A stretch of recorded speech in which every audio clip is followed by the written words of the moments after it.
Madu murni. Lagi kurang sehat, Umadu, madu murni. Mau badan fit dan tetap sehat? Madu, madu murni. Bukan hanya sekedar makanan atau minuman yang bisa dikonsumsi, tapi juga anugerah dari Allah yang memiliki banyak manfaat bagi kesehatan dan obat alami untuk segala penyakit. Sekarang Umadu punya kemasan baru. Dari yang kayak gini, jadi kayak gini.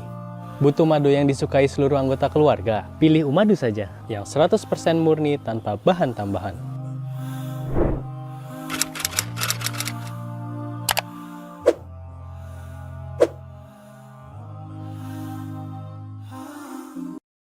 Berjalan sendiri bukanlah suatu hal yang mudah. Berjalan sendiri memang terasa berat. Berjalan sendiri penuh tantangan dan perjuangan. Tapi apakah kita benar-benar bisa berjalan sendiri? Bahkan ketika kita berjalan di bawah sinar matahari dan bulan pun, kita selalu ditemani oleh bayangan diri kita. Mungkin ini hanya contoh dari sebagian kecil. Contoh lain yang bisa kita lihat bagaimana Rasulullah SAW ketika berdakwah. Beliau berdakwah pun tidak sendiri. Banyak para sahabat yang mendukung dengan caranya masing-masing. Seperti Abu Bakar yang menemani setiap langkah peristiwa Rasulullah SAW, Umar bin Khattab dengan keberanian dan kekuasaannya mempertahankan Islam, Ali bin Abi Thalib dengan keahliannya dalam menggunakan pedang di medan pertempuran.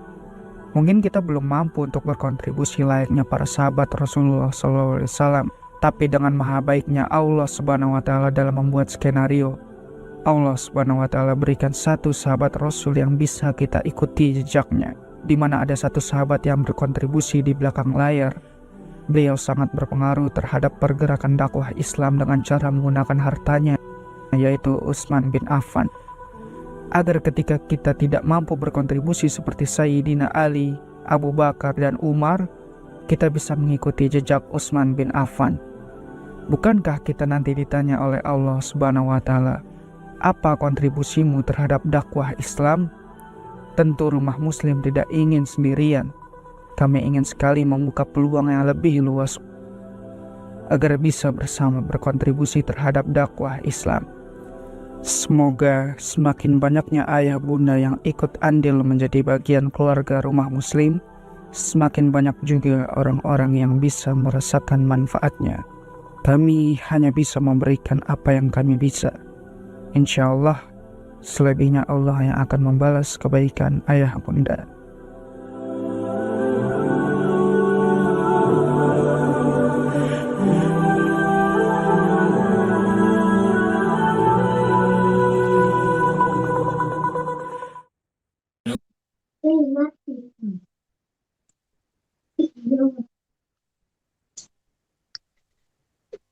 Cek sound, ayah bunda abang kakak semuanya sudah terdengar jelaskah? Boleh dong direspon terlebih dahulu di kolom chatnya. Aman ya? Aman. Bismillah. Oke, silahkan. Bismillahirrahmanirrahim. Assalamualaikum warahmatullahi wabarakatuh. A'udzubillahi minasyaitonirrajim. Bismillahirrahmanirrahim. Alhamdulillahirabbil alamin. Amma ba'd. Bersyukur kepada Allah pada kesempatan subuh hari ini di momentum Syaidul Ayam, di rajanya hari. Alhamdulillah kita semuanya Allah kembali takdirkan untuk sama-sama kembali bisa hadir dalam momentum rangkaian kegiatan program Rumah Muslim. Dan insya Allah segmen pada kesempatan pagi hari ini tentu kita akan berparalel untuk menuju kelas eksklusif yang akan dilaksanakan pada hari besok. Maka kalau sebab itu ayah bunda abang kakak semuanya, sebagai tanda syukur kita karena Allah pagi hari ini masih memberikan nikmat yang begitu besar kepada kita semuanya, nikmat iman, nikmat Islam, dan juga nikmat sehat, sehingga kita semuanya bisa hadir pada kesempatan pagi hari ini. Makanya ayah bunda bangka semuanya, kita ajak kembali nih sahabat, keluarga, besti, tetangga, dan lain sebagainya untuk sama-sama bisa kembali hadir di rangkaian kegiatan program Rumah Muslim. Apalagi tema yang diangkat pada kesempatan pagi hari ini tentu next dan dibahas selama 3 hari bersama guru-guru kita terkait dengan hadis palsu. Wah, serem banget nih ya. Jangan sampai kita terjebak dengan banyaknya hadis-hadis palsu. Maka sebab itu, sebagai rasa cintanya kita kepada baginda Rasulullah Sallallahu Alaihi Wasallam, sebagai umat yang senantiasa ingin terus mengamalkan sabda-sabdanya, maka sudah menjadi hakul yakin perlu banget kita mengkaji ciri-ciri hadis palsu. Dan insya Allah pagi hari ini kita akan bersama oleh gurunda kita Ustadz Ahmad Jarkasi untuk membedah terkait dengan kenali ciri hadis palsu. Namun sebelum itu semua, tentu ayah bunda abang kakak di momentum yang terbaik nih, di momentum hari Jumat, Abdul juga mengajak kepada ayah bunda abang kakak semuanya, yuk mari sama-sama selain juga kita hadir utuh sadar penuh untuk menyimak untayan hikmah yang akan disampaikan oleh gurunda kita. Abdul juga mengajak dulu nih untuk sama-sama bergerak dulu. Setelah kita men-sharekan link Zoom kajiannya kepada banyak orang, Abdul juga mengajak untuk bergerak dan action di salah satu program yang sangat fundamental yang senantiasa selalu menjadi booster dalam setiap pagi kita, yaitu sedekah subuhnya. So, ibu dan kakak semuanya, sedekah itu menjadikan salah satu momentum untuk sama-sama kita melepas kemelekatan dalam diri kita, ya. Dan kita ketahui momentum di hari Jumat adalah hari yang terbaik untuk sama-sama kita bersedekah. Yang terbaik di hari yang terbaik tentu akan mendapatkan balasan yang terbaik juga.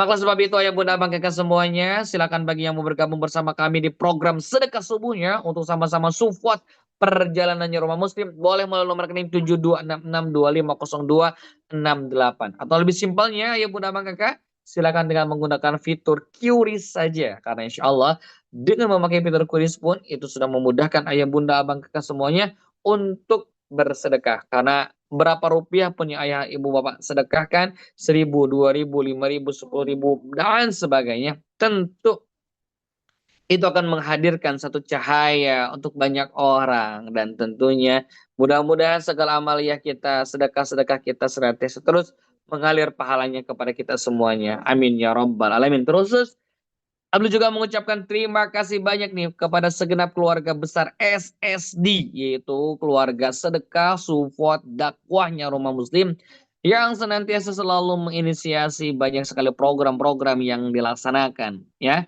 Mereka tidak hanya support dari segi pikiran, tenaga, bahkan juga material yang harus mereka komitmenkan setiap bulannya.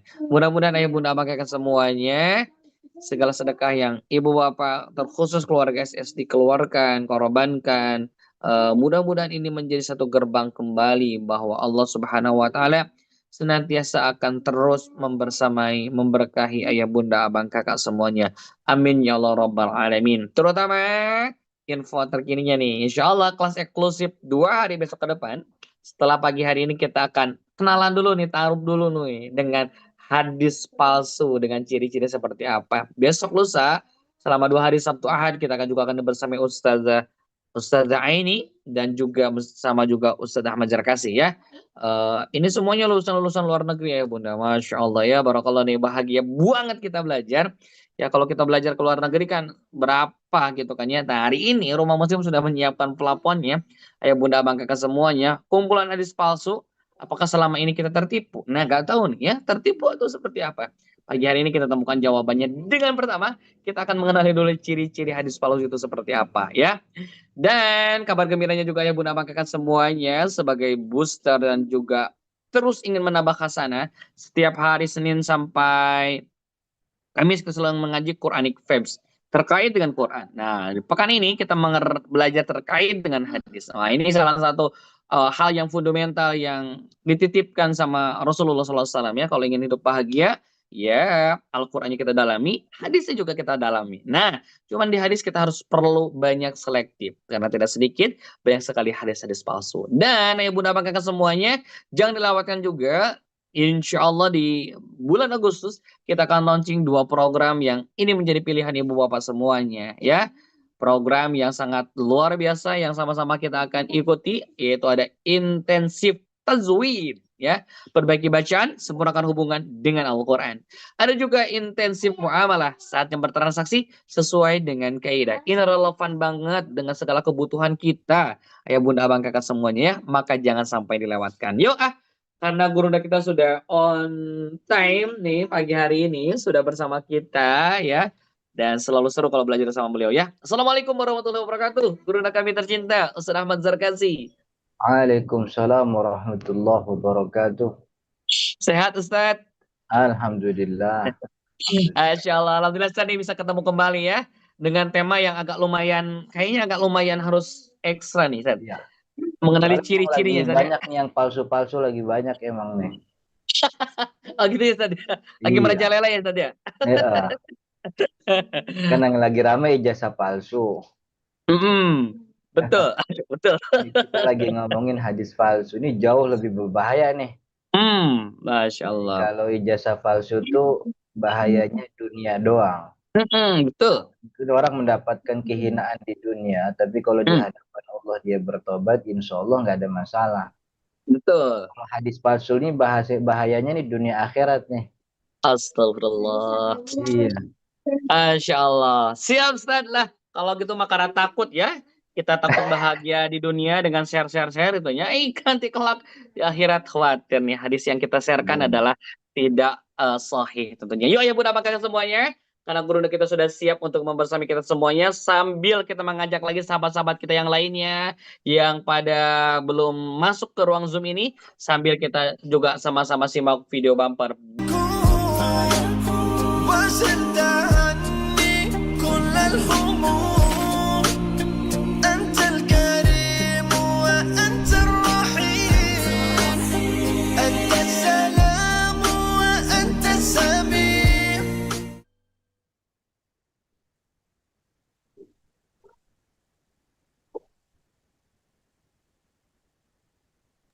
Bismillahirrahmanirrahim. Rabbi zidna ilman warzuqna fahman. Amin ya Allah ya Rabbal alamin. Seluruh keluargaku, rumah muslim dimanapun berada, yang sama-sama dirahmati Allah Subhanahu Wa Taala, aku ucapkan congratulations, selamat ya, yang sudah berjuang bisa hadir pagi hari ini. Karena jujur pelajaran ataupun materi pagi hari ini sangat orang-orang pilihan yang tentunya bisa hadir ya. Tidak semua orang mau tahu terkait dengan ini, tapi insya Allah kita istiqomahkan, kita niatkan untuk kita belajar pada kesempatan pagi hari ini. Maka sebab itu, kepada gurunda kami tercinta, Ustadz Ahmad Zarkasi, falyatafaddal alaihi mashkura. Iya, bismillahirrahmanirrahim. Assalamualaikum warahmatullahi wabarakatuh. Waalaikumsalam warahmatullahi wabarakatuh. Alhamdulillahirabbil alamin, nahmaduhu wa nasta'inuhu wa nastaghfiruh. Allahumma salli wa sallim wa barik ala sayyidina Muhammadin amma ba'du. Hadirin yang dirahmati Allah, alhamdulillah bersyukur kita pagi hari ini diberi nikmat bisa berkumpul secara virtual. Yang mudah-mudahan perkumpulan ini diberkahi oleh Allah Subhanahu wa taala, dan kita juga berdoa mudah-mudahan orang-orang yang hadir di sini, Bapak Ibu, teman-teman, mudah-mudahan Allah berikan keluasan rezeki, Allah mudahkan segala urusannya, dan juga Allah kabul hajatnya dunia dan akhirat. Amin ya rabbal alamin. Dan mudah-mudahan kita semua digolongkan oleh Allah menjadi orang-orang yang memang tulus, ikhlas, hadir di sini untuk menuntut ilmu. Jadi ada hadirin yang dirahmati Allah, ada hadis Nabi Muhammad SAW. Kalau ini asli nih, bukan hadis palsu. Kata Nabi, man raha ilal masjid la yuridu illa liyata'allamu khairan aw yu'allima khairan kana lahu ka ajri hajjatin tammah. Nabi SAW mengatakan orang yang datang ke masjid itu dulu maksudnya Masjid Nabawi ya. La yuridu illa liyata'allamu khairan. Dia tidak menginginkan untuk kecuali datangnya dia itu untuk mempelajari kebaikan dan juga untuk mengajarkan kebaikan. Artinya dia datang ke masjid, waktu itu Masjid Nabawi. Niatnya itu tidak lain hanya untuk belajar atau untuk mengajar. Kana lahu ka'ajri hajjatin tamah, maka orang tersebut pahalanya seperti mendapatkan haji yang sempurna, begitu. Jadi hadirnya kita di sini nih, insya Allah mudah-mudahan dengan hati yang ikhlas, untuk belajar kebaikan atau juga untuk mengajarkan kebaikan, mudah-mudahan dapat pahala haji gitu. Di tengah kondisi kita yang hajinya ini susah banget, ngantrinya sampai 30 tahun lebih, haji plusnya mahal minta ampun, haji furoda itu otomatis miskin tuh langsung. Karena haji furoda kan nilainya sekian ratus juta gitu. Tapi insya Allah dengan belajar kita di sini mendapatkan pahala haji. Walaupun ini juga perlu dipahami ya, ada istilah dalam ulama fikih itu namanya jaza dengan ijza begitu ya. Jaza itu pahalanya, ijza itu penunaiannya. Nah, dalam ibadah kita diminta untuk ijza menunaikan.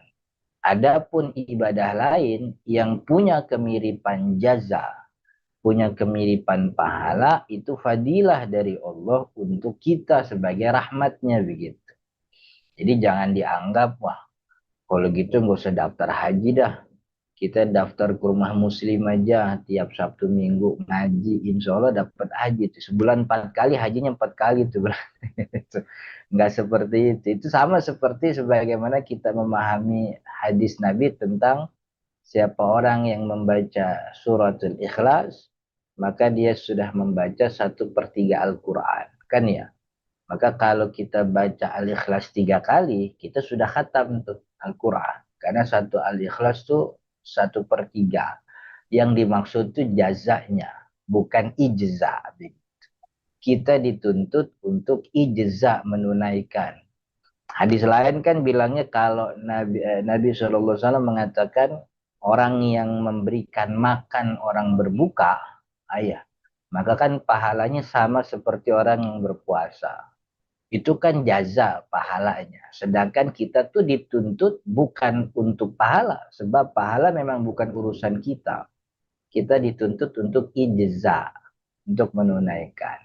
Jadi ini seperti kabar gembira. Sekaligus peringatan bahwa pekerjaan kita begini nih, ini insya Allah mendatangkan pahala seperti orang melaksanakan ibadah haji. Tapi tidak berarti kalau udah ngaji berarti udah haji, bukan. Gitu. Ini jangan dipahami. Sebab yang kemarin banyak tuh, waktu Ramadan banyak yang nggak puasa. Alasannya kemarin udah ngasih orang buka, katanya begitu. Jadi hari ini nggak perlu puasa. Sebab dianggapnya kalau sudah ngasih makan orang berbuka, berarti sudah menunaikan ibadah puasa. Jadi itu kabar gembira. Bahwa hadirnya kita di sini mudah-mudahan kita digolongkan oleh Allah termasuk orang-orang yang mendapatkan pahala haji sempurna. Amin ya rabbal alamin. Nah, terkait juga itu juga nyambung sebenarnya dengan masalah kita, gitu ya, bahwa banyaknya salah satu ciri hadis-hadis palsu itu kan memang dia itu menawarkan pahala yang kalau bahasa anak sekarang sih pahalanya lebay begitu ya, gitu. Menawarkan pahala yang lebay. Salah satu yang kemarin tuh kita lewat bulan Muharram itu kata panitia itu panitia yang mengurusi anak yatim tuh mengatakan man masaha ala ra'si yatimin yauma asyura ghafarallahu dzunubahu adad sya'ri. Siapa orang yang mengusap kepala anak yatim di tanggal 10 Asyura, maka dia mendapatkan ampunan dosa sebanyak rambut yang dia usap. Nah, itu tenar tuh hadis itu ketika Asyura kemarin. Tapi kan secara kalau bahasa kita tuh tanpa perlu buka kitab-kitab hadis, hadis ini terdengar tuh tidak otentik.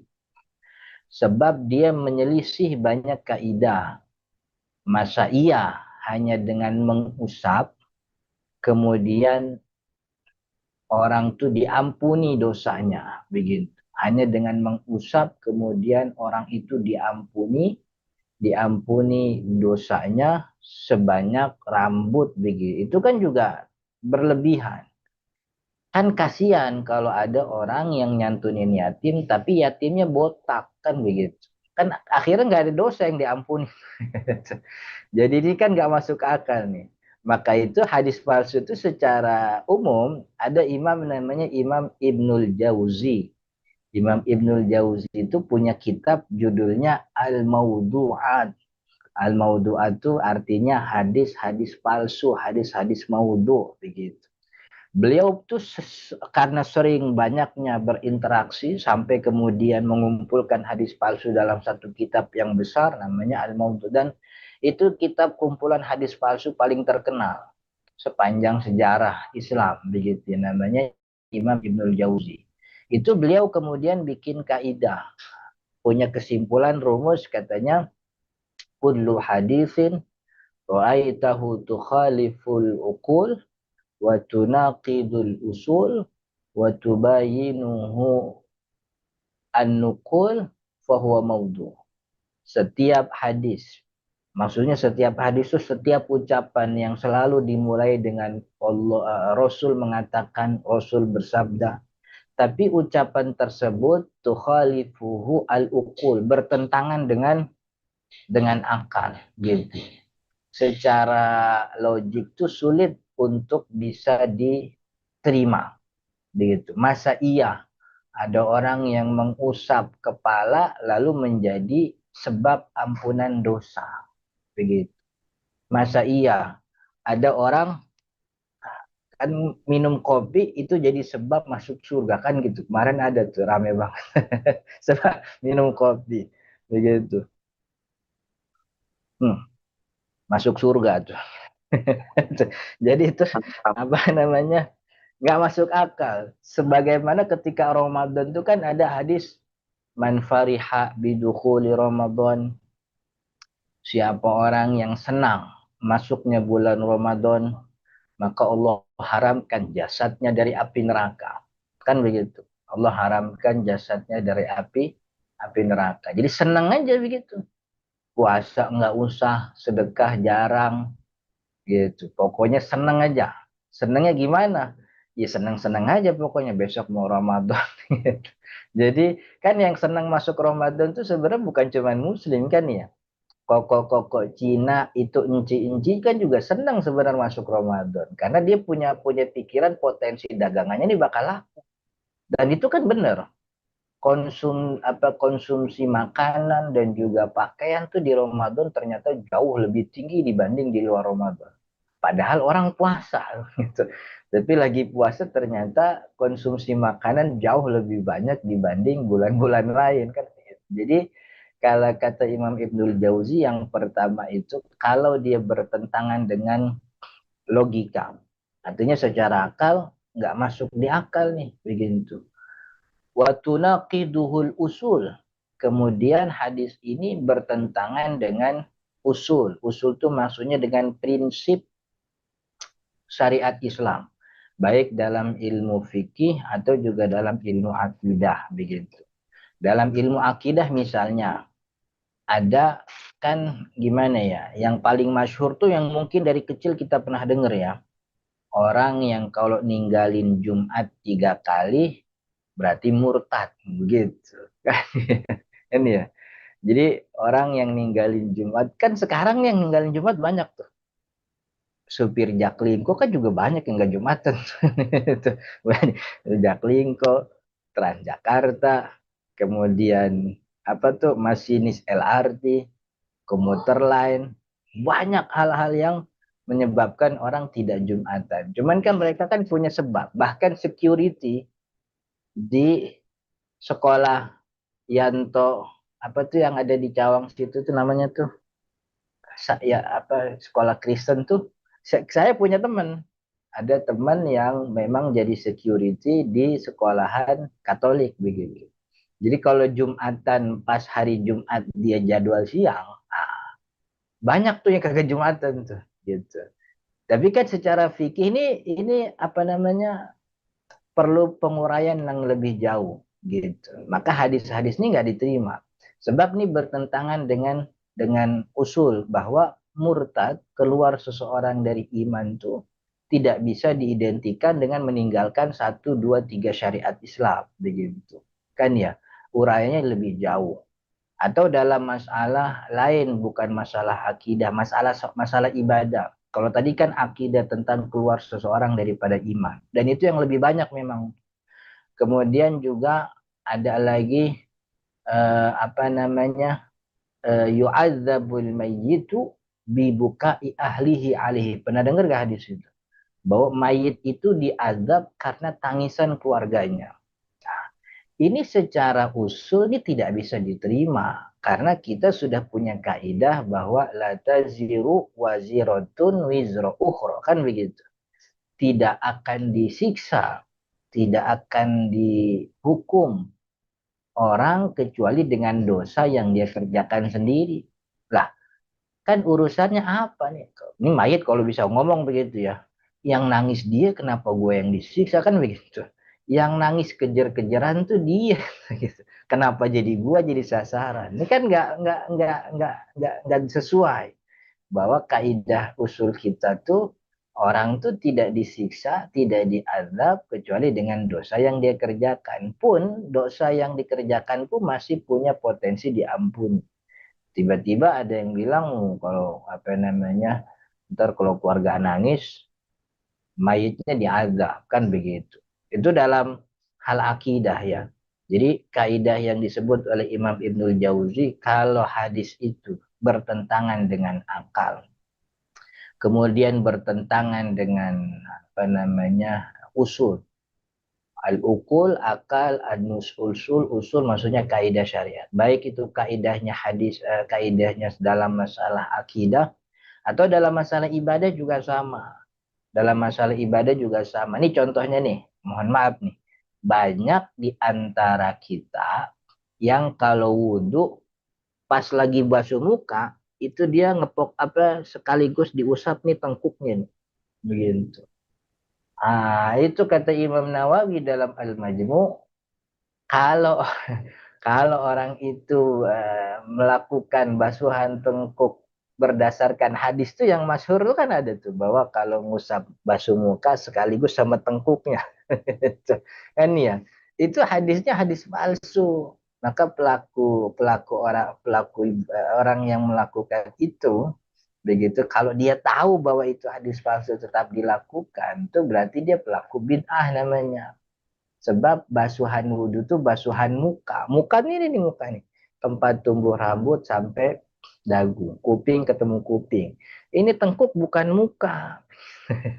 Jadi nggak usah dibasuh. Kalau sengaja melakukan itu, nah itu bahaya. Nah, kemudian juga kalau dalam masalah ibadah lain soal zakat fitrah kemarin juga sama tuh. Bahwa dikatakan gimana? Zakatus shaimi mu'allakun baina sama'i wal ardi, gimana?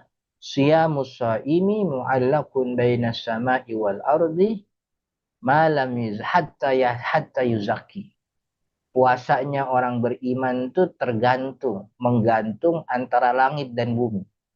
Di bumi nggak diterima, di langit kagak naik. Puasanya orang berpuasa selama dia belum zakat fitrah.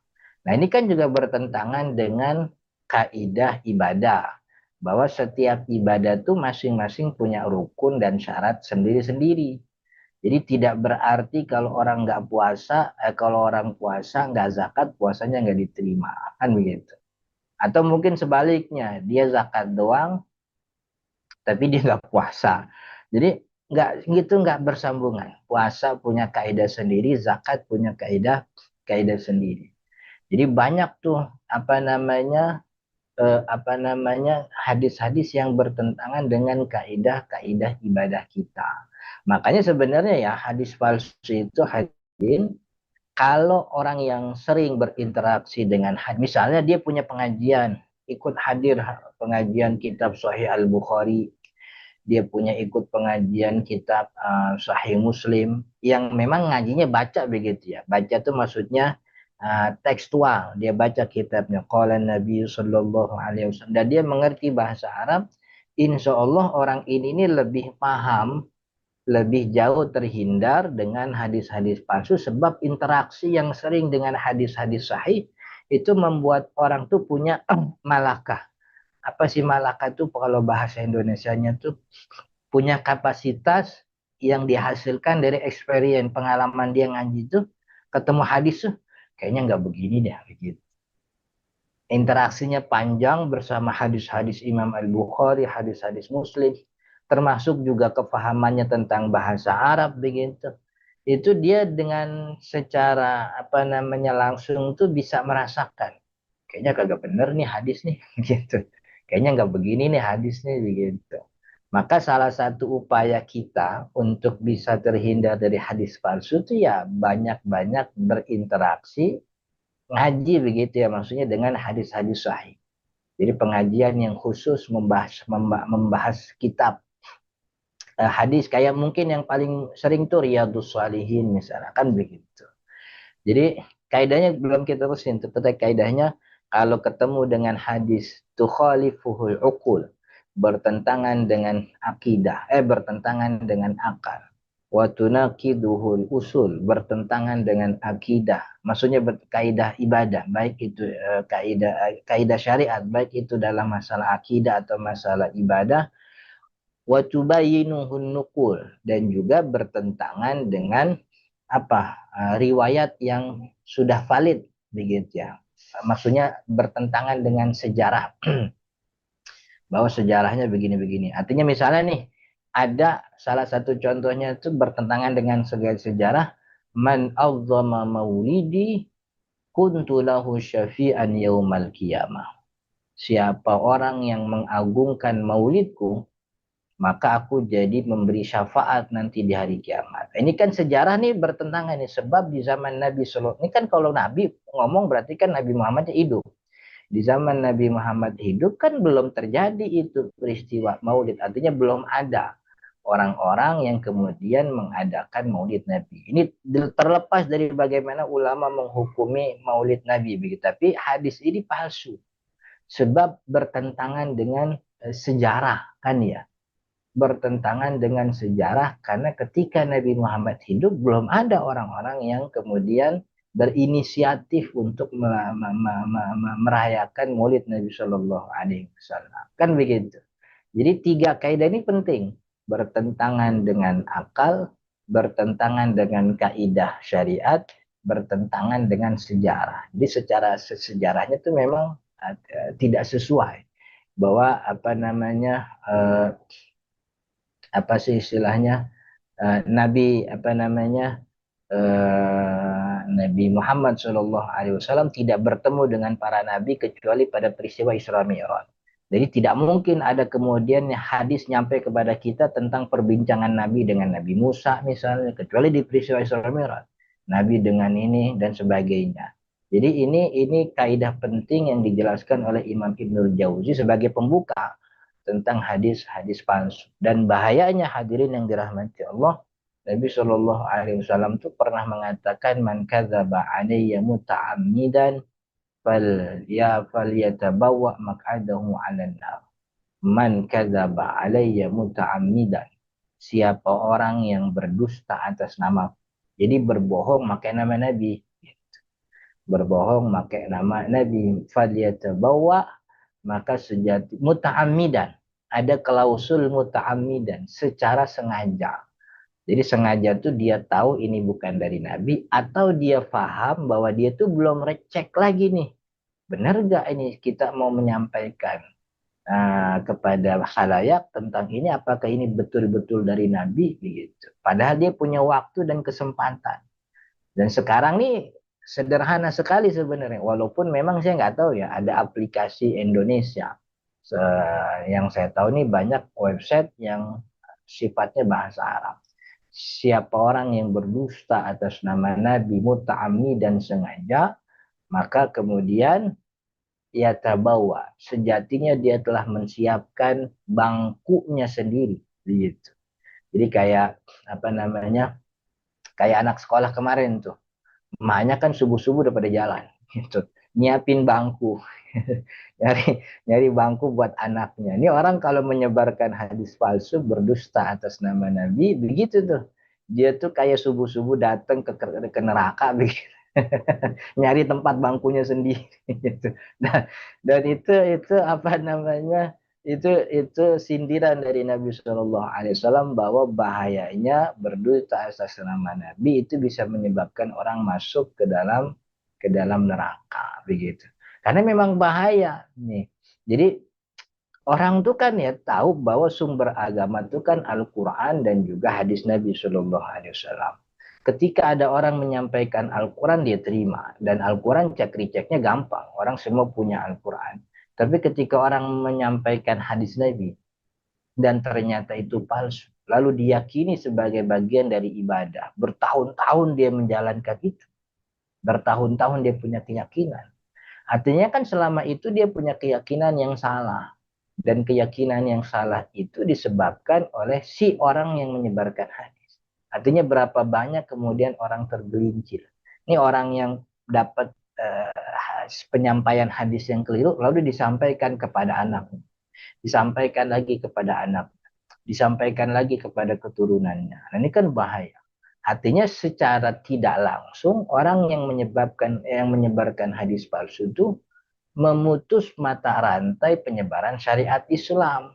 Sebab syariat Islam itu putus sebab orang-orang sudah merasa sudah punya agama dengan hadis palsu itu sendiri. Akhirnya itu tadi, maka wajar kemudian kalau Nabi Shallallahu Alaihi Wasallam mengancam itu. Maka itu ya hadirin kalau kita lihat sejarahnya di zaman Imam Abi Hanifah, Imam Abi Hanifah itu kan terkenal dengan kias. Kalau kata bahasa fikih itu kias itu namanya analogi. Jadi banyak hukum-hukum dalam mazhabnya Imam Abi Hanifah itu dasar pijakannya itu adalah kias kepada ayat Al-Quran. Banyak hadis Nabi yang nyampe Baghdad tuh nggak diterima oleh Imam Abi Hanifah. Sebab bukan karena Imam Abi Hanifah tidak mau memakai hadis. Tapi Imam Abi Hanifah itu waktu itu tinggal di zaman pergolakan politik. Ini mirip-mirip kayak kita kayaknya nih sekarang. Kan ya. Jadi pergolakan politiknya sangat tinggi. Jadi kan waktu itu Imam Abi Hanifah itu hidup di zaman awal-awal Bani Abbasiyah. Dan itu setelah runtuhnya Bani Umayyah. Jadi kan Nabi Muhammad wafat, kemudian Hasan Hussein itu diidentikan dengan Syiah, walaupun sejatinya Hasan Hussein nggak begitu. Lalu setelah Hasan, artinya nih orang-orang yang mendukung Hasan Hussein ini dari kalangan apa namanya Alawiyin, Syiah. Kemudian setelah itu runtuh masuk Bani Umayyah. Bani Umayyah. Bani Umayyah runtuh, kemudian Bani Abbasiyah. Ini tiga pergolakan dinasti ini yang menyebabkan banyak sekali keributan, banyak sekali kericuhan di tengah masyarakat. Masing-masing salah satu cara untuk menarik simpati agar mereka kemudian menjadi, ya kalau bahasa kita, cara untuk meningkatkan elektabilitas kan gitu. Cara untuk meningkatkan elektabilitas adalah dengan meraih suara. Salah satu caranya apa? Dengan memodifikasi pesan-pesan dengan pesan kenabian. Begitu. Jadi pesan-pesan kelompoknya itu yang walaupun kemudian yang terkenal, yang paling masyhur banyak memalsukan hadis adalah orang-orang Syiah kan ya. Ya supaya orang itu tetap apa istilahnya tidak melakukan justifikasi kesalahan kepada Alawiyin. Itu banyak. Jadi untuk meraih simpati mereka memalsukan hadis Nabi. Nah, Imam Abi Hanifah tinggal di masa yang seperti itu. Maka ketika ada orang datang ke pasar, dia bilang, saya baru nyampe dari Madinah. Saya bawa hadis katanya Fulan bin Fulan, dari Fulan bin Fulan, dari Fulan bin Fulan, dari Nabi SAW mengatakan demikian. Itu nggak diterima Imam Abi Hanifah. Jadi Imam Abi Hanifah punya cara yang sangat strict, keras dalam penerimaan hadis. Sampai akhirnya beliau tuh tidak menerima hadis kecuali dari orang yang dia kenal. Maksudnya dari gurunya mereka sendiri. Dari gurunya Imam Abi Hanifah sendiri. Makanya perbendaharaan hadis dalam madhab Imam Abi Hanifah itu tidak sebanyak Imam Syafi'i. Gitu. Sebab Imam Abi Hanifah justru perbuatannya dalam menjaga syariat yaitu dengan mensortir hadis. Jadi nggak banyak hadis yang diterima. Sebab ini masih sangat diragukan. Itu salah satu bentuk penjagaan syariat. Sedangkan Imam Syafi'i tinggalnya di zaman yang sudah jauh dari fitnah tersebut. Makanya kan dikatakan nasirus sunnah, penolong sunnah. Sebenarnya semua imam tuh penolong sunnah. Cuma memang Imam Syafi'i lah yang kemudian dia buat kaidah bahwa hadis yang diterima nih yang begini. Sebab perbenaran hadisnya banyak, zaman fitnahnya sudah lewat. Akhirnya Imam Madhab Syafi'i itu jauh lebih banyak. Maksudnya perbenaran hadis itu setiap masalah yang disebutkan dalam madhab itu selalu punya dasar hadis. Imam Abi Hanifah, masalah yang disebutkan dalam madhabnya dasarnya itu kias begitu. Tapi dua-duanya sama-sama menyelamatkan syariat begitu. Jadi itu apa nah? Dan karena kita coba bayangkan ya, Nabi Muhammad SAW itu wafat tahun ke-13 setelah hijrah begitu. Lalu pembukuan hadis, artinya hadis baru kemudian ada inisiatif dibukukan. Dulu orang nggak punya pembukuan hadis. Jadi hadis-hadis yang ada di antara para sahabat itu hanya disimpan di pikiran mereka sendiri. Artinya disimpan itu maksudnya dihafal. Jadi kalau ketemu orang ditanya, Mas, sampean dulu pernah ketemu Nabi? Pernah. Nabi Muhammad kalau masalah ini punya ucapan apa ya? Dia ucapkan lah gitu. Dulu saya ketemu sama Nabi, Nabi Muhammad bilang begini, gini, gini, gini gitu. Itu belum terjadi pembukuan sampai terjadi pembukuan. Artinya kan potensi untuk lupa itu sangat tinggi. Karena potensi lupanya sangat tinggi, potensi untuk kemudian disusupi oleh orang-orang jahat itu sangat tinggi sekali. Jadi baru mulai ada pembukuan hadis itu tahun ke-99 Hijrah. Di zamannya Umar bin Abdul Aziz. Jadi Umar bin Abdul Aziz itu baru kemudian mulai inisiatif secara nasional begitu bahasa kita ya. Dia bikin keputusan, ayo kita mulai pembukuan hadis. Dimulai oleh salah seorang ulama hadis namanya Syihabuddin Az-Zuhri kan begitu. Artinya jarak sejak Nabi Muhammad wafat tahun 13 sampai Umar bin Abdul Aziz menjabat sebagai khalifah tahun ke-99 Hijrah. Beliau kan khalifah ke-8. Ya, iya khalifah ke-8 Bani Umayyah. Itu kan jaraknya jauh sekali, panjang. Artinya ada 80 tahun sekian. Gitu. Ini 80 tahun kan potensi lupa, potensi samar-samar, bahkan potensi orang-orang yang dulu hidup bersama Nabi wafat. Akhirnya orang itu tidak punya lagi hadis. Adanya cuma Al-Quran doang. Maka karena ada potensi itulah kemudian penting untuk kita ketika itu juga kan salah satu motif Sayyidina Umar bin Abdul Aziz mulai pembukuan, salah satu motifnya karena mulai banyak orang yang serampangan ngomong Nabi Muhammad bilang begini, Nabi Muhammad bilang begitu. Maka kita harus bikin pembukuan yang valid supaya terhindar dari pemalsuan. Begitu. Jadi, nah untuk bagaimana terus kita mengetahui dan cara berhati-hati, insya Allah itu besok gitu ya materi. Jadi katanya sekarang cuma icip-icip aja begitu. Mudah-mudahan tadi materi icip-icipnya cukup untuk merasakan bagaimana gimana ya hadis palsu itu rasanya pahit atau manis. insya, insya Allah nanti dua pertemuan yang akan datang kita belajar soal itu insya Allah. Jadi sekarang sedikit tentang bagaimana kita memahami dan kaidah itu tadi sudah kita jelaskan begitu ya. Saya kira cukup sebagai mukaddimah, mungkin kita serahkan kepada jamaah dan juga teman-teman yang mau bertanya begitu. Silahkan, mana Kang Abdul? Saya kembalikan.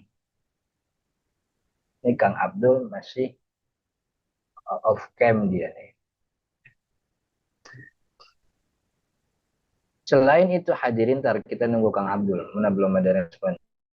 Jadi selain itu hadirin yang dirahmati Allah, sebenarnya jauh di samping kita meninventarisir hadis palsu, yang jauh lebih penting juga kan bagaimana cara mengamalkan hadis itu.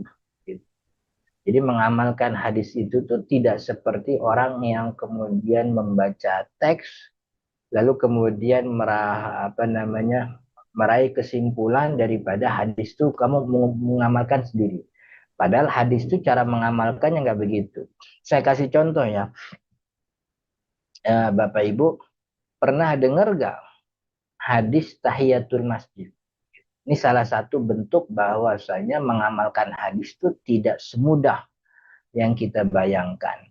Kita semua nih coba pernah gak, apa bukan, maksudnya kalau ditanya kita semua hukum sholat tahiyatul masjid itu hukumnya apa?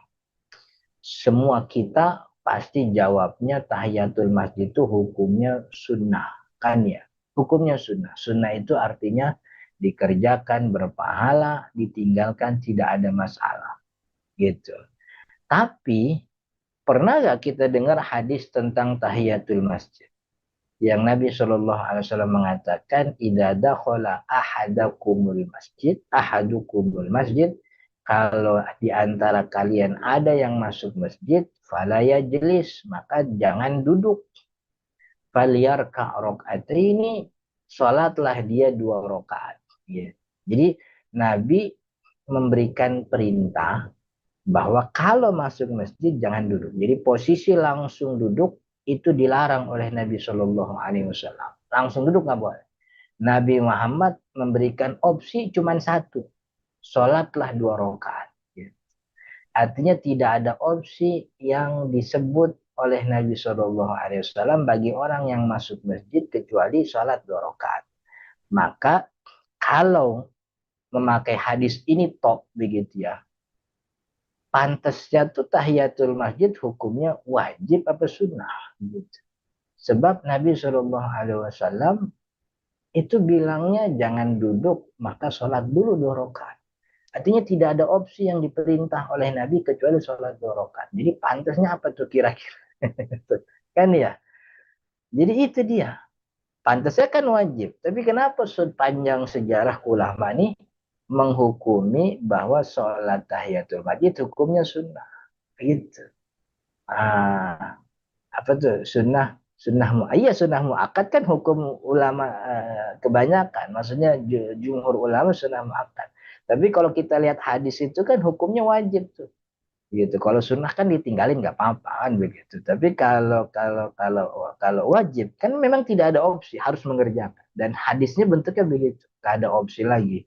Pokoknya kerjain 2 rakaat. Gitu. Tapi kenapa kemudian ulama sejagat ini mengatakan sholat tahiyatul masjid hukumnya sunnah? Dan sunnahnya sunnah muakkad. Gitu. Berarti kan cara bagaimana mengamalkan hadis itu tidak sebagaimana kita membaca apa namanya membaca teks begitu kemudian lah. Jadi selain menginventarisir mana hadis sahih, mana hadis palsu, penting juga untuk kita belajar bagaimana cara memahami hadis itu sendiri. Bahkan ada ulama kita tuh, ulama dari kalangan mazhab Imam Malik mengatakan al-hadis madhallatun illa lil fuqaha. Hadis itu madhallah. Hadis itu madhallah itu tempat orang sesat. Jadi hadis itu kayak labirin yang orang kalau masuk situ bingung, dia kalau nggak punya ilmunya bingung dia mau keluar lewat mana tuh. Begitu. Kecuali illa lil fuqaha, kecuali bagi orang-orang yang paham. Orang fakih yang mengenal ilmu tentang bagaimana cara memahami hadis. Nah, maka bagi orang awam kebanyakan untuk memahami hadis ya simpel. Tinggal menurut apa yang disebutkan oleh gurunya saja. Itu salah satu cara yang paling aman. Maka setiap ketemu hadis yang mungkin kita bilang nih kok kayaknya begini nih, tinggal tanya kepada gurunya. Wallahu alam, ini mana Kang Abdul? Siap, Kita Bunda. ah, lah. Masya Allah, luar biasa banget nih ya. Ternyata banyak sekali hadis-hadis yang sering kita dengar. Ternyata itu juga bukan palsu berarti ya. Apa tuh saja? Tapi kan itu sering dibicarakan ya Sad ya, sama guru-guru, sama ustadz-ustadz gitu ya Sad. Nah, maksudnya gini Sad, untuk membedakan hadis, ingin tanya dulu aja Sad. Karena ini kan judulnya juga kenalannya Sad. Nah, cara membedakan, oh ini teh hadis palsu, oh ini teh bukan. Ah, gimana Ustaz konteksnya Ustaz? Jadi sebenarnya caranya banyak nih. Ntar dulu nih, saya mau share nih. Saya share Oke. Mana tadi hadis. Cara bedainnya nih di sini nih. Siap. Karena Icip-icip lagi. iya, pertama kan langkah praktis periksa sanad. Nah, periksa sanad kan kita nggak bisa tuh ya, nggak bisa. Karena periksa sanad itu adalah ilmu yang tinggi yang hanya bagi sebagian orang mampu. Nah, yang kedua sebenarnya teliti isinya. Jadi teliti redaksinya. Apakah dia masuk akal, tidak menyimpang dari syariat atau tidak. Salah satu cirinya tuh begitu. Pertama tadi dia bertentangan dengan akal sehat. Seperti hadis yang mengatakan siapa sholat duha 2 rakaat, Allah bangunkan apa namanya di Allah bangunkan istana emas sebanyak rambut di tubuhnya. Ini kan terlalu berlebihan untuk ibadah yang sangat ringan. Ya tentu memang urusan pahala itu Allah yang menetapkan. Tapi bentuk apa namanya gulu seperti lebay-lebay begini ini bukan ciri daripada hadis Nabi. Maka itu tadi ya, kalau kita sering berinteraksi dengan hadis Nabi, maksudnya kita punya pengajian, ikut hadir ngaji Sahih Al-Bukhari, Sahih Muslim, sering kita mendengar bagaimana Nabi berucap dari kitab Riyadhus Shalihin misalnya, itu ada istilahnya tuh rokakatul lafzi. Rokakah tuh redaksi yang ringkih gitu. Ini redaksinya ringkih, masa Nabi Muhammad ngomong begini kan gitu. Kan ya. Ini nggak apa namanya nggak benar begitu. Termasuk juga bertentangan dengan Al-Quran dan hadis. Salah satu kemarin tadi kita udah contohkan ya bertentangan dengan Al-Quran bahwa Al-Quran kita menetapkan orang itu tidak akan disiksa kecuali dengan dosa yang dia kerjakan. Maka kalau ada bilang mayat disiksa karena tangisan, bahkan kan kita nggak boleh tuh air mata kita jatuh di muka mayat katanya begitu. Sebab nih jadi siksaan. Jadi siksaan. Kemudian juga yang terakhir ketika Ramadan ya, bahwa siapa orang yang sholat di Jumat terakhir bulan Ramadan, maka sholat tersebut mengcover seluruh sholat yang tertinggal selama setahun penuh. Nah, ini kan bertentangan. Bahwa tidak bisa kemudian sholat itu di cover hanya dengan satu. Jadi sholat-sholat yang ditinggal ya harus dikodok. Kan nggak mungkin. Artinya memang salah satu cara untuk mengetahui itu bukan cuma dari redaksinya, tapi dari pengalaman kita bagaimana berinteraksi dengan kitab-kitab fikih, dengan artinya dengan pengajian begitu ya. Mas iya kan kemarin diajarin bab sholat. Sholat tuh harus begini, begini, begini. Kalau ditinggal di kodok dan masa iya kemudian ada satu sholat yang bisa begitu kita sholat kemudian jadi nggak usah sholat lagi kan ya itu jadi hadis palsu bisa begitu. Kemudian gaya bahasa yang aneh gitu kayak tadi tuh man a'zama maulidi, gaya bahasanya aneh. Nabi Muhammad, siapa yang mengagungkan maulidku? Masa Nabi Muhammad orangnya jadi caper begitu gitu. Kenapa? jadi apa kayak anak Gen Z kan begitu kan nggak mungkin. Nabi Muhammad nggak begitu. Itu gaya bahasa anak Gen Z itu bukan Nabi begitu. Kemudian banyak menjanjikan pahala besar. Itu tadi yang orang baca surah Al-Qur'an 10 kali dan ini salah satu contohnya. Nah, juga termasuk membela mazhab atau kelompok tertentu, membela mazhab. Jadi contoh yang paling sering itu adalah hadis itu membela afiliasi perawi. Misalnya perawinya Fulan bin Fulan. Kemudian dan Fulan bin Fulan ini diketahui dia orang Syiah. Isi hadisnya tuh sangat membela Syiah. Ini kan nggak mungkin itu. Itu dia itu namanya nyari validasi kan. Jadi ini salah satu apa namanya caranya. Dan itu tadi ya, saya tuh lebih concern selain inventarisir hadis, tapi juga bagaimana kita ini memahami hadis. Jadi kan salah satu kekacauan kita tuh kan tidak bisa memahami hadis itu juga. Dan itu juga penting bagaimana memahami hadis Nabi Muhammad SAW. Contohnya tadi tuh orang yang sholat kan memang betul ya, orang yang sholat di Masjid Nabawi nilainya 1000 kali lipat dibanding masjid yang lain. Itu hadisnya sahih memang. Tapi di Masjidil Haram nilainya 100.000 kali lipat. Jadi kalau 1000 tuh kan berapa sholat tuh. Akhirnya dia pulang ke Indonesia kagak sholat lagi. Dengan alasan udah sholat di Masjid Nabawi. 1000 Pak. Itu. Jadi kalau 1000 dibagi 5 kan ada berapa hari itu kan. Jadi itu penting. Nah kemudian juga salah satu ini apa namanya cek di kitab hadis palsu. Ini memang bagi sebagian orang sulit begitu ya. lihat komentar ulama besar. Maka itu tadi ya, perlu kita punya apa namanya kemauan untuk mengakses begitu. Nah, kemudian juga gunakan aplikasi. Ini saya nggak tahu ya, saya nggak punya, maksudnya saya tidak punya aplikasi untuk meneliti hadis yang sahih, dhaif, kecuali website ini, durar.net. Mungkin banyak yang lain, tapi saya belum pernah jajal. Nah, durar.net ini juga sifatnya bahasa Arab begitu, jadi sulit nih kalau saya contohin durar.net ini kayak ini nih, mana durar.net. Nah, durar.net nih ini.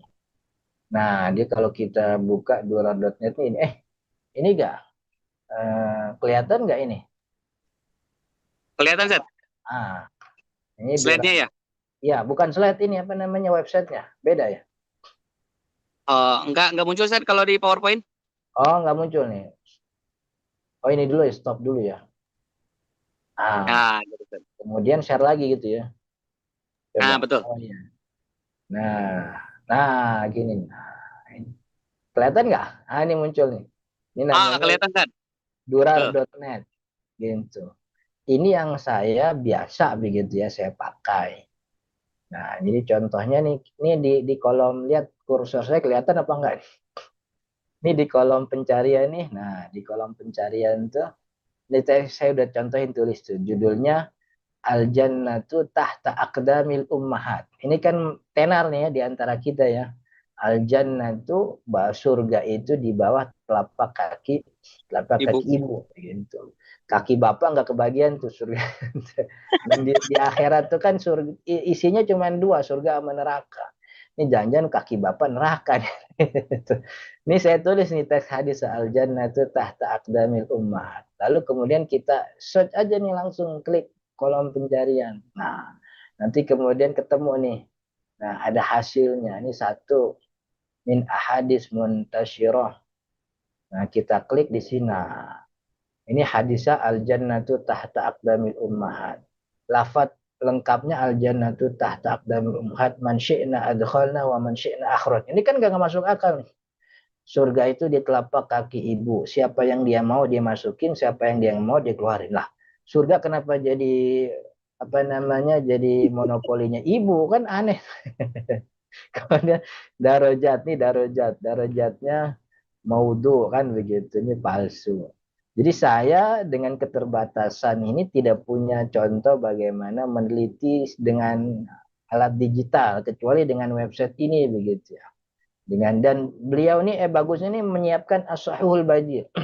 Jadi mungkin ada hadis sahih yang terikat, nyangkut begini. Kalau kita klik, nah ini muncul hadis sahih. Nah, hadis sahihnya di bawahnya tuh.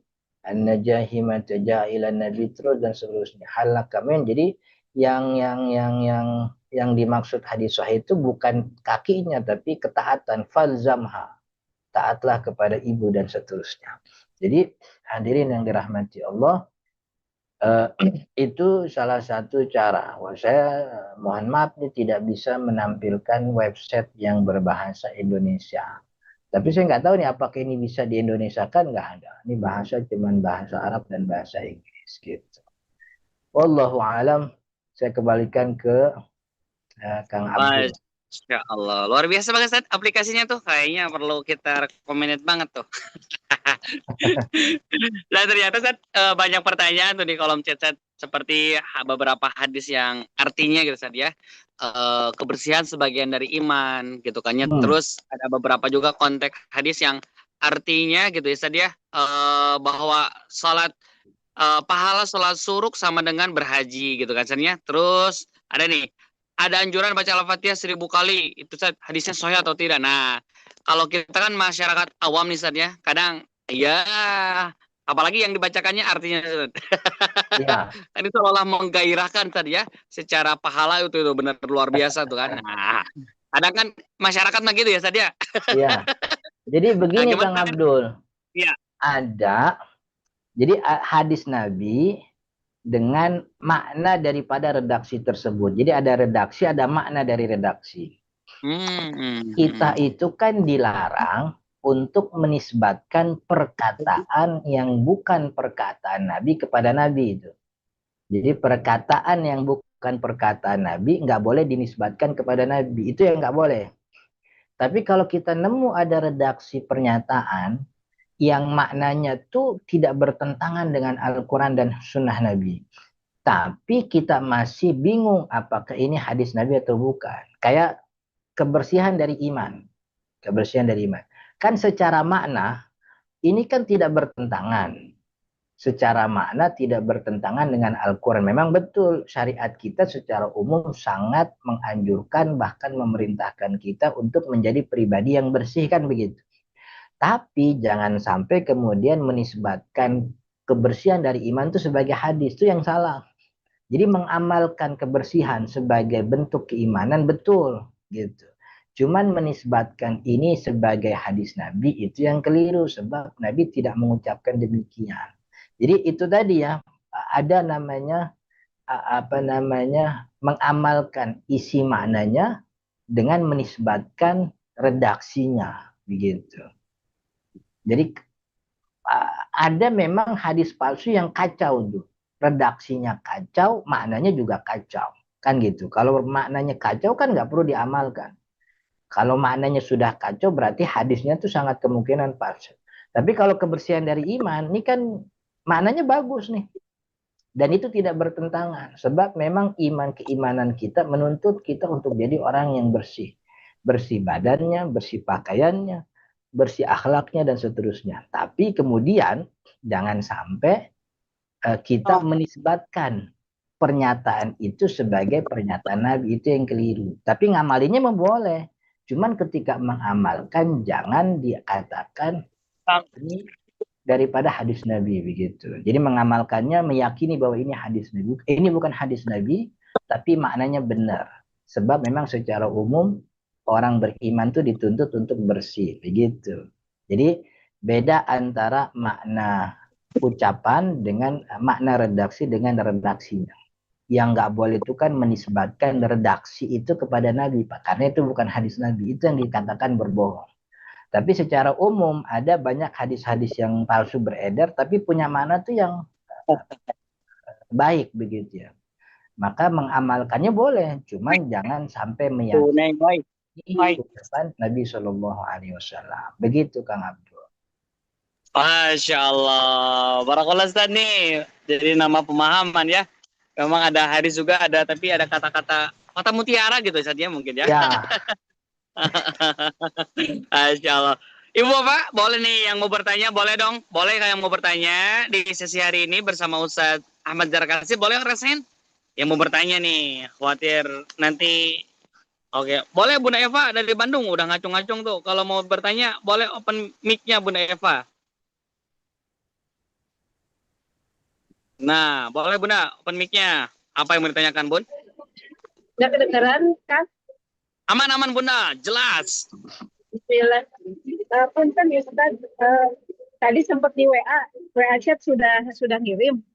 Terkait ini Ustaz, pertama yang pintu surga seorang wanita kepada suaminya, itu yang pertama. Yang kedua, banyak beberapa Ustadz gitu ya Ustadz yang menyampaikan bahwa bahkan terkait dengan yang pertama, hadis yang pertama tentang taat, bahkan jika kurang lebih ya Ustadz ya, karena nggak hafal konteksnya, sekilas kurang lebih bisa diumpamakan seperti kata kalau suaminya sakit, bisul, luka gitu Ustadz, itu kita tuh bukti taat itu apa tuh sampai menjilat luka yang diderita suami gitu loh Ustadz. Itu sampai ya Allah, segitunya kah perempuan di hadapan gitu Ustaz, punten itu aja mungkin Ustaz. Jazakallah khair. Hatur nuhun, Kang. Iya. Jadi itu Bunda, saya nggak mau ngeduluin nih, itu jatahnya Ustazah Ain itu besok tuh gitu. Itu jatahnya Ustazah Ain ini insya Allah besok. Soal hadis-hadis palsu yang masyhur begitu ya. Tapi kan kalau dari kaidah yang tadi kita pelajari, ini kan bertentangan dengan akal. kita itu tidak boleh secara syariat secara umum najis itu haram untuk dimakan. Luka itu kan bisa menimbulkan ada darahnya, ada nanahnya, dan itu najis. Masa iya boleh nih jilatin lukanya suami? Benar memang kita taat. Taatnya bukan begitu. Taatnya bukan begitu. Jadi maka kaidah Imam Ibnul Jauzi itu bagus tuh. Kalau kamu lihat hadis bertentangan dengan akal, menyelisihi kaidah syariat, lalu juga tidak sesuai dengan sejarah, maka itu hadisnya palsu. Gitu. Jadi insya Allah Ibu nanti lebih banyak besok nih sama apa namanya Ustazah Ain tentang taat kepada suami betul, gitu.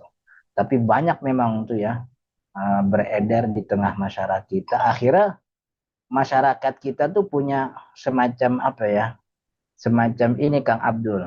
Jadi orang Indonesia tuh kalau nikah itu bukan cuma dapat istri, sekaligus dapat pembantu. Padahal kan Islam nggak begitu. Jadi akad nikah tuh membolehkan dia berhubungan, tapi bukan membuat dia tuh menjadi tuan di rumahnya sehingga istrinya tuh jadi pembantu, kan nggak begitu.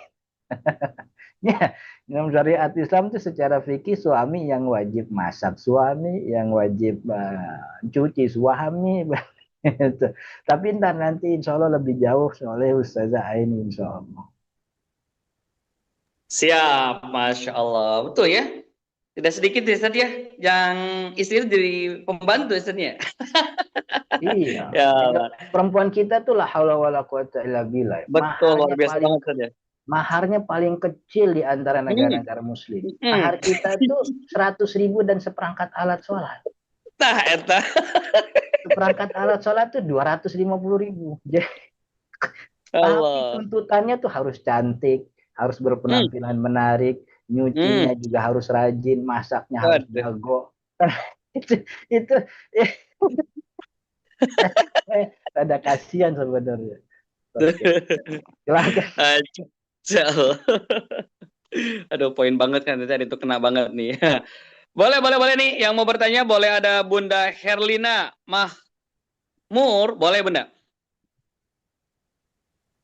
Oh, boleh open mic-nya Bunda? Oke. Kalau belum bisa, boleh ke Bunda. Terima kasih.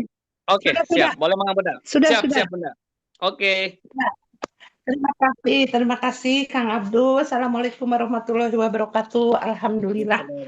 Saya tuh tadi mendengar itu, tapi kan di sini tuh nggak tahu tuh terputus-putus. Jadi banyak yang tidak saya simak.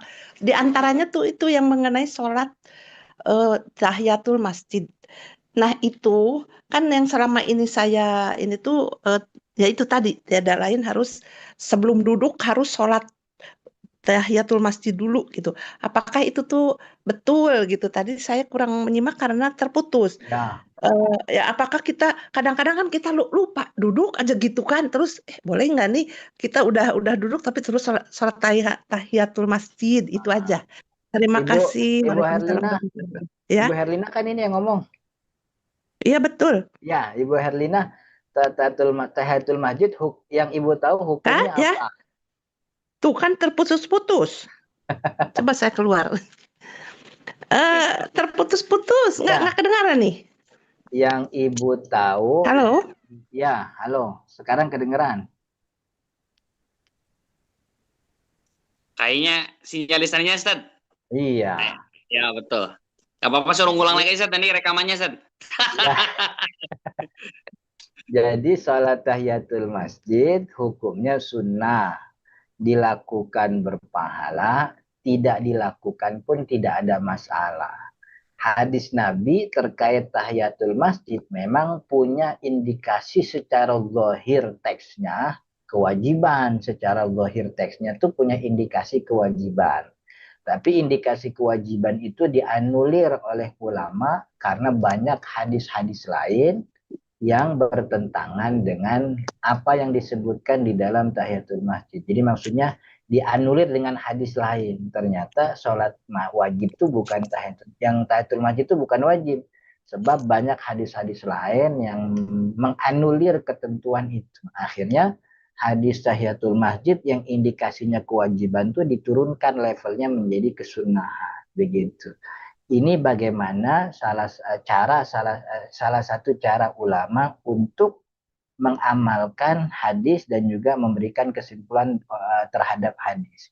Jadi variabelnya cukup rumit begitu ya.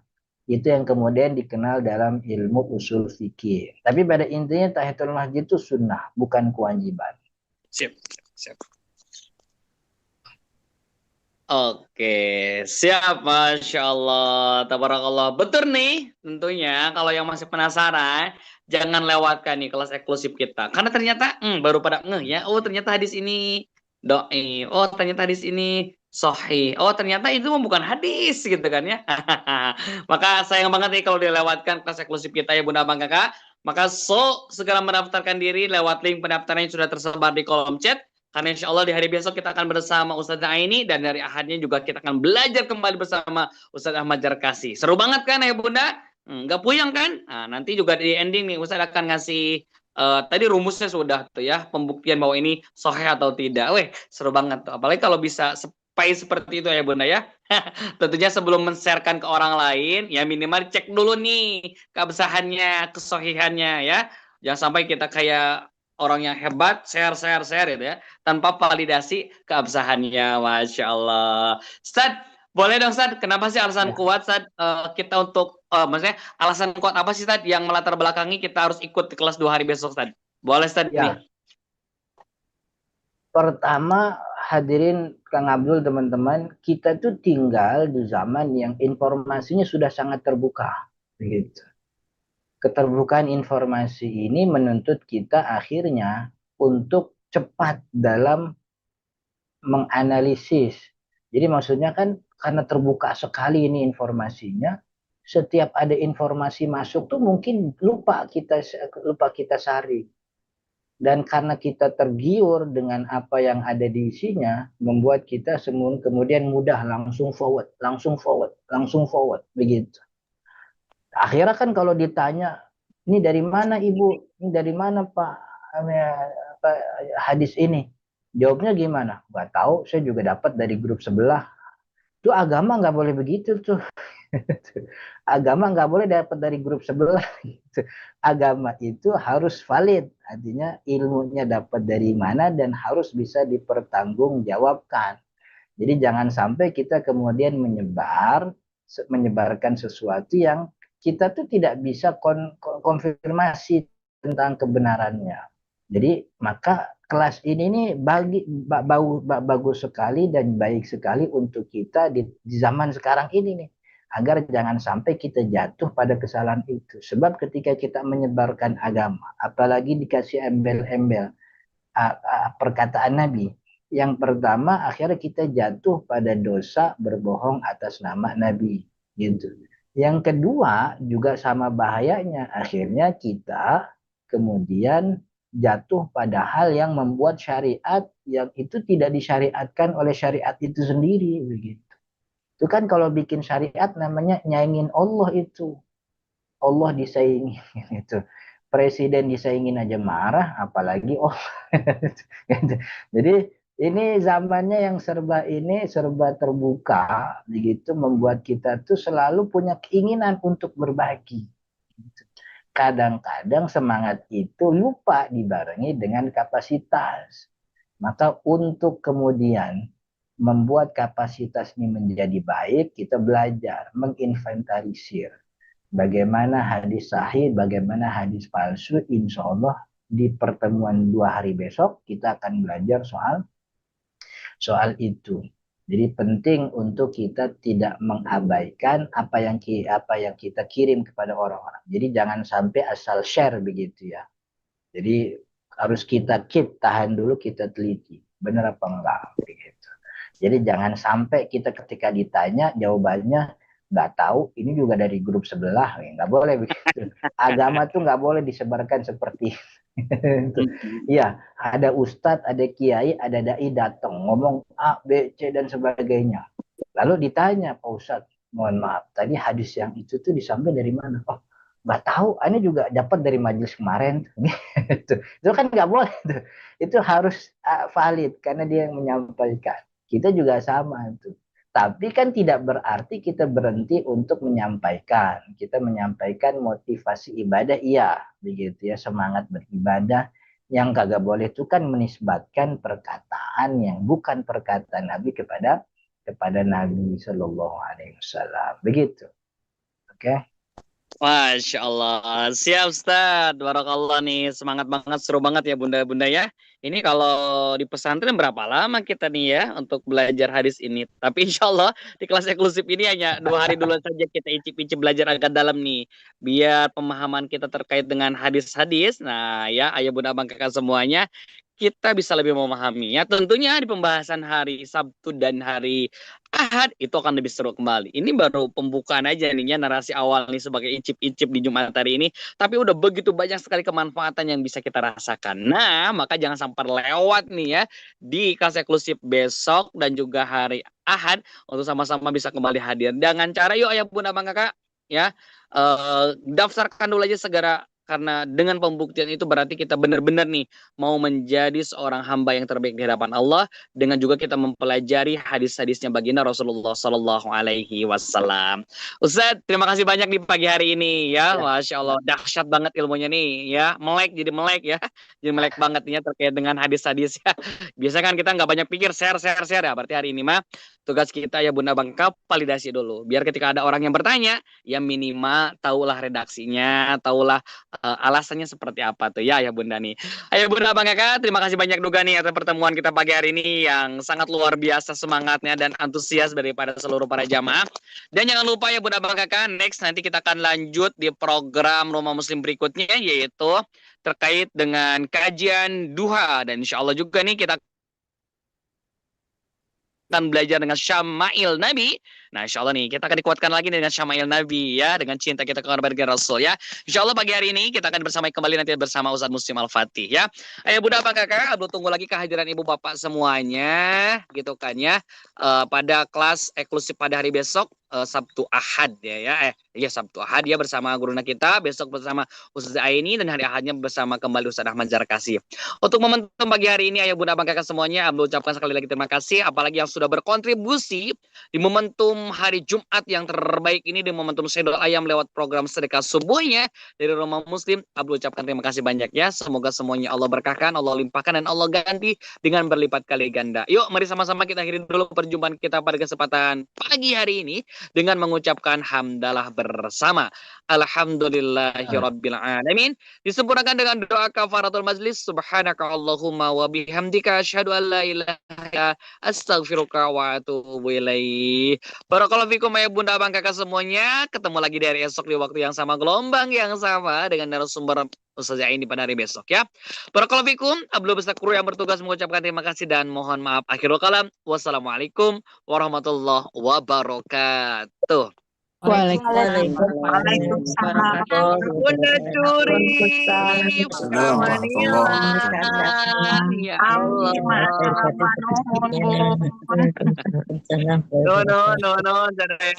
No,